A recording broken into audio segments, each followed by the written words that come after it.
নমস্কার বন্ধুরা, চন্দনের পাকশালায় আবারও একবার আপনাদের সকলকে স্বাগত। আর আজ আমি একটি খুবই সুস্বাদু ব্রেড দিয়ে রসগোল্লার রেসিপি আপনাদের সাথে শেয়ার করব। ব্রেড দিয়ে রসগোল্লা হয়তো অনেকেই শুনেছেন, তাই আজ খুব সহজভাবে আর খুবই কম উপকরণে কীভাবে বাড়িতে বানিয়ে নেওয়া যায় সেটাই আজ আমি আপনাদের সামনে করে দেখাবো। তাহলে এই রসগোল্লাগুলো বানানোর জন্য প্রথমে এই ব্রেডগুলোর সাইডের যে লাল অংশটা থাকে সেটা একটা ছুরি দিয়ে ভালো করে কেটে নিতে হবে, কেননা রসগোল্লা বানানোর জন্য আমাদের এই সাদা অংশটাই প্রয়োজন হবে।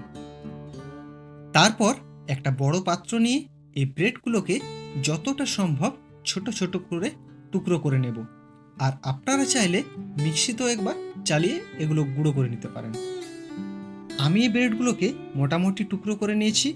এবার দিয়ে দেব হাফ কাপ দুধ, আর একটা চামচ দিয়ে এই সমস্তটা একবার মিশিয়ে নিতে হবে।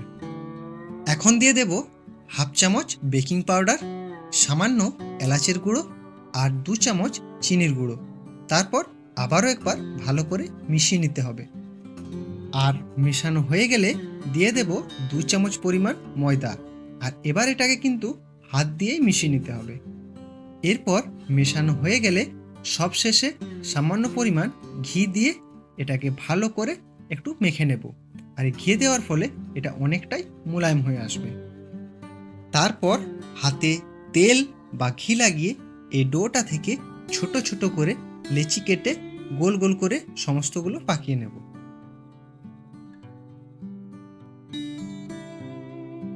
এদিকে চিনি সিরাপটা বানিয়ে নেওয়ার জন্য চুলাটা জ্বালিয়ে দিয়ে দেব 3 কাপ জল আর এর অর্ধেক পরিমাণ মানে 1.5 কাপ চিনি, কেননা রসগোল্লা বানানোর জন্য এই চিনির সিরাপটা আমাদের পাতলায় প্রয়োজন হবে।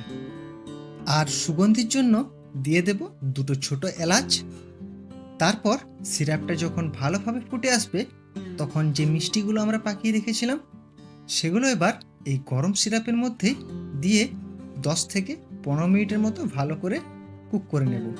তাহলে আমাদের মিষ্টিগুলো একেবারেই তৈরি হয়ে যাবে। আর আপনাদের প্রতি একটা ছোট্ট অনুরোধ, আমার এই চ্যানেলে যদি আপনি প্রথম ভিজিট করে থাকেন তাহলে এই চ্যানেলটি সাবস্ক্রাইব করার একান্ত অনুরোধ রইল।